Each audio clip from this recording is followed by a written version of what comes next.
అమ్మా సుధా, బాగింది చాలు.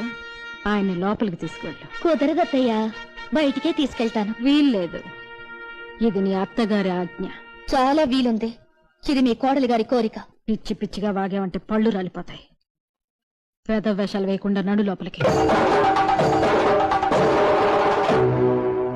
ఏంటి తున్నపోతుల అడ్డంగా బలిసి తెగరెచ్చిపోతున్నావు? కొట్టానంటే దవడ పగిలిపోద్దా? నీ కొడుకులాగా నన్ను గుప్పెట్లో పెట్టుకుందాం అనుకున్నావా? చెయ్యి నరికి చేతిలో పెడతాను. మావయ్య గారిలాగా నన్ను చీకటి కొట్లో పడేద్దాం అనుకుంటున్నావా?